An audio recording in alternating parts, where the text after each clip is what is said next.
अगर आप पाकिस्तान के अंदर देखते हैं तो आपको ऐसे बहुत सारे इदारे नज़र आते हैं, जैसे बहुत ज़्यादा मिसाल आजकल पाकिस्तान मीडिया सोशल मीडिया को भी है, वो पीआईए की मिसाल दे रहे हैं, और ऐसे बहुत सारे इदारे हैं जो कि बहुत ज़्यादा लॉस के अंदर जा रहे हैं,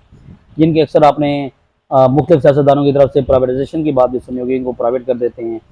और ये तमाम चीज़ें हमारे इदारों के अंदर जो है ना वो साथ साथ चलती रहती। वीडियो को मजीद आगे बढ़ाने से पहले प्लीज़ काइंडली मेरे चैनल को सब्सक्राइब कर दें, लाइक कर दें, और बेल आइकन लाजमी प्रेस कीजिएगा ताकि इस तरह की बहुत सारी इन्फॉर्मेटिव वीडियोज़ आपको बर वक्त मिलती रहे। पाकिस्तान के निगरान वजीर ख़जाना हैं सिर्फ डॉक्टर शमशाद अख्तर, उन्होंने हाल ही में हुकूमती कंट्रोल में चलने वाले ऐसे 20 इदारों का जिक्र किया है जो फहरिस्त जारी की है, जो कि इदारे मुनाफा बख्श भी हैं, और इसमें से ऐसे इदारे भी हैं जो कि बहुत ज़्यादा लॉस सफ़र कर रहे हैं। 10 इदारे प्रॉफिट बख्श हैं, जो प्रॉफिटेबल है, जो मतलब कि जो प्रॉफिट में चल रहे हैं, और जो 10 इदारे हैं वो खसारे में चल रहे हैं। अब पाकिस्तान अरबों रुपए के खसारे का शिकार, इनमें जो पाकिस्तान रेलवे है, नेशनल हाईवे अथॉरिटी है, पाकिस्तान इंटरनेशनल एयरलाइन पीआईए है, पाकिस्तान स्टील मिल और बिजली बनाने वाली बहुत सारी जितनी भी कंपनियां, वो तमाम की तमाम इस टाइम खसारे में हैं। और इस जो ऐसे इदारे भी हैं जो कि हर साल अरबों का प्रॉफिट कमा रहे हैं, और इसमें जो है ना तेल और गैस, बैंककारी, ये तमाम चीज़ जो इदारे हैं ना तकरीबन ये बहुत ज़्यादा प्रॉफिट कमा। इसके अलावा और भी बहुत सारे इदारे हैं, लिस्ट जो है ना पूरी शेयर की गई है। जो हुकूमती इदारे जो खसारे के अंदर, उसमें हुकूमत जो है ना हर साल अरबों रुपए अपने कौमी खजाने से अदा करती है ताकि उनको चलाया जाए। अब शदीद खसारे में चलने वाले इन अदारों की नजकारी से मुतालिक माजी के अंदर आपने बहुत सारे सियासतदानों से सुना,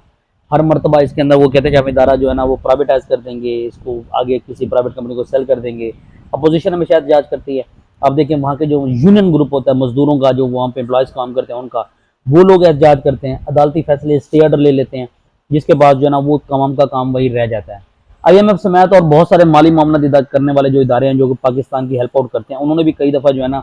इन इदारों की निशानदही की है। अब जैसे जुलाई 2023 के अंदर जो मुआहदा हुआ है, उसमें भी जो स्टैंड बाई अरेंजमेंट है मुआहदे में, उसमें खसारे में इन हुकूमतें चलने वाले पे जो इनकी गवर्नेंस है उसको बेहतर करने का कहा गया है,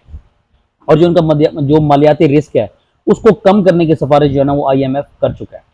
अब इसके अंदर जो एक सवाल है वो ये है कि एक ही हुकूमत के चलने वाले ये इदारे हैं, कुछ इदारे प्रॉफिट के अंदर जा रहे हैं, कुछ इदारे जो है ना वो लॉस के अंदर जा रहे हैं, इसकी वजह क्या हो सकती है। अब मैं थोड़ा सा आपके साथ जिक्र करता हूँ कुछ ऐसे इदारे जो लॉस के अंदर जा रहे हैं, और उसमें हम लोग उन इदारों के लोगों के बयान भी आप लोगों को बताएंगे कि उन इदारों के लोगों ने क्या किया है, खासतौर पर चीफ एग्जेक्टिव वगैरह, और जो कुछ हम गैर जानबदार जो मैशतदान हैं उनके बयान भी आपको बताएंगे कि वो इन इदारों के बारे में क्या क्या कहते हैं। वजारत खजाना की तरफ से जो इदारे जिनका लॉस का जिक्र किया गया, उसके अंदर जो सबसे सरफहरिस्त इदारे जिनका नाम लेते हैं, कुछ 3 का हम जिक्र कर लेते हैं, जैसे केस्को हो गया,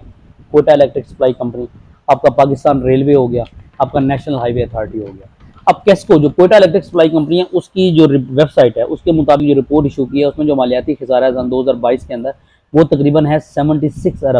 अरब रुपए। पाकिस्तान रेलवे का 48 अरब रुपए, और नेशनल हाईवे जो अथॉरिटी है उसका जो खसारा है वो तकरीबन है कोई 45 अरब रुपए। अब हुकूमती तवील में खसारा में इन बारे में जब इन इदारों के आला इंतजामिया और कुछ गैर जानबदार मैशतदानों से पूछा गया तो उनकी जो राय है ना वो मुख्तलिफ थी। अब केस्को के चीफ एग्जेक्टिव से पूछा कि भाई इसकी वो सबसे पहली जो वजह बताते हैं वो ये बताते हैं कि जो इस कंपनी के खसारे की, कंपनी की जो माली सेहत की जो सही तस्वीर है वो नहीं समझते, जो इसकी माली कंडीशन है इस टाइम वो हम उसको सही तरीके से नहीं समझते, और बलूचिस्तान में काम करती इस जो रकबे के लिहाज से सबसे बड़ी कंपनी है ये कोई केस्को जो है, इसलिए इसका मुकाबला आप किसी और बिजली बनाने वाली कंपनी के साथ नहीं कर सकते। वो कहते हैं एक फीडर जो पाकिस्तान के दीगर सूबों के अंदर 22 किलोमीटर के फासले पर लगता है, यहाँ पे 78 किलोमीटर के फासले पर लगता है, जिस वजह से जो लॉइन लॉसेज हैं उसकी सूरत में जो इजाफा है जिसका नतीजा ना वो लाइन लॉसेज वो हमारी बहुत ज़्यादा बढ़ जाती हैं। अब दीगर सूबों के बरस बलूचिस्तान में जो ज़राअत का शोबा है वो 70% बिजली इस्तेमाल करता है, और ये इसके ऊपर बिजली के ऊपर जो है ना वो गवर्नमेंट जो है ना वो सब्सिडी देती है। अब उन्होंने एक मिसाल ली है कि भाई जो ज़ेर ज़मीन चलने वाली जो टरबाइन है, जिससे मतलब कि पानी बाहर निकल जाता है, पावर बिजली, वो ट्यूबवेल जो है वो 50 हार्स पावर लेता है, जिसका महीने का जो बिजली का बिल है वो 2.5 लाख रुपये आता है,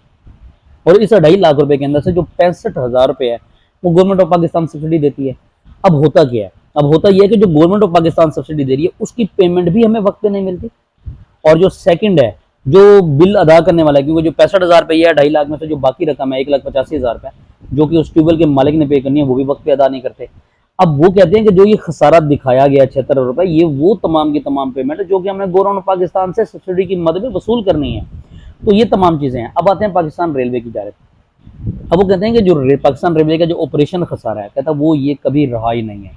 अब ये जितना का जितना खसारा है, इसकी जो सबसे बड़ी वजह है वो क्या है, इसके मौजूदा और रिटायर्ड मुलाजमीन की तनख्वाहें और पेंशन पे पड़ने वाला जो बोझ है वो इसकी सबसे बड़ी वजह है। कहते हैं इस टाइम पाकिस्तान के अंदर जो पाकिस्तान रेलवे में 65,000 मुलाजमीन काम कर रहे हैं,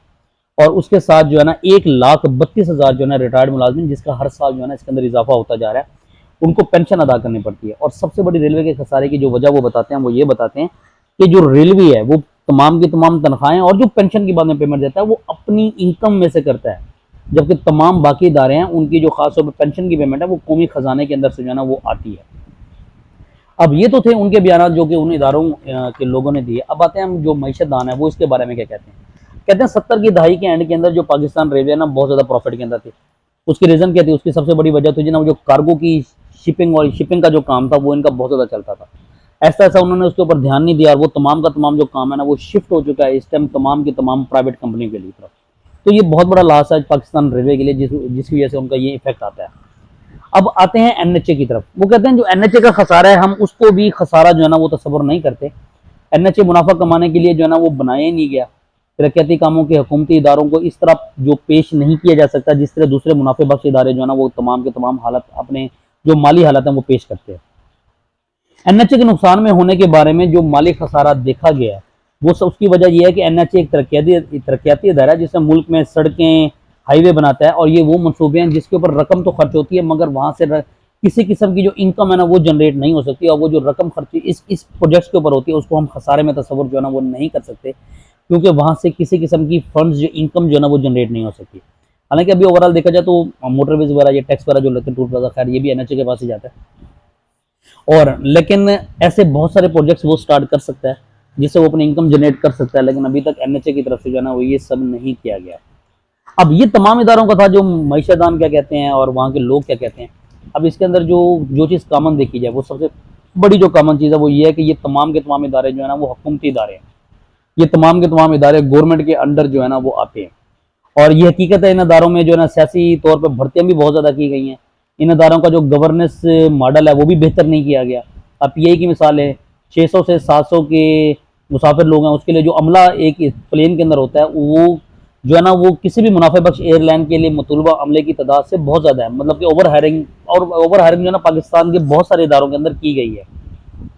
और सबसे बड़ी अहम कॉमन बात इसके अंदर ये है कि किसी इदारे में कोई हिसाब या जवाबदेही का अमल जो है ना वो सिरे से नज़र ही नहीं आता। अब दूसरी ये थी लॉसेस वाले। अब आते हैं प्रॉफिट वाले, ओजीडीसीएल, नेशनल बैंक, ये तमाम इदारे जो है ना ओजीडीसीएल का तमाम जैसे गैस और तेल के ज़खायर निकलते हैं या कुछ भी होता है उसके इसके अंदर इसका सबसे अहम चीज़ ये है कि उसकी जो पेमेंट्स हैं या तमाम का तमाम वो डॉलर के साथ लिंक है। डॉलर ऊपर नीचे होता है तो उसकी प्राइस का इफेक्ट जो है ना वो ऑटोमेटिकली आपके अंदर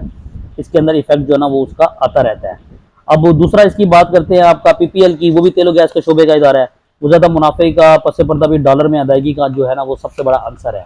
अब बैंकारी के अंदर आप देखें जैसे काइबर बढ़ चुका है, प्रॉफिट रेशो बहुत ज़्यादा बढ़ चुकी है। नेशनल बैंक ऑफ पाकिस्तान जो है ना वो क्योंकि इसके साथ बैंकारी के शोबे में काफ़ी अर्से जो है ना मुनाफा बहुत ज़्यादा चल रहा है तो वो उसकी सबसे बड़ी वजह है जिस वजह से जो है ना उसकी इनकम भी प्रॉफिट के अंदर आ रही है। इस तरह इसका जो नॉन इंटरेस्ट इनकम में काफ़ी प्रॉफिट जो है ना वो दिखाया गया है। अब ये तो तमाम था तमाम के तमाम प्रॉफिट इदारों का। अगर हम इनके प्रॉफिट्स का जिक्र करते हैं कि इन प्रॉफिटेबल इदारे जो है ना इनका जो प्रॉफिट है वो कितना था। अगर मतलब कि ओजीडीसीएल की बात करते हैं तो सन 2022 में इसका प्रॉफिट 133 अरब रुपए था। आपका पीपीएल का जो प्रॉफिट है वो 54 अरब रुपए था और जो नेशनल बैंक ऑफ पाकिस्तान है उसका प्रॉफिट 30 अरब रुपए है।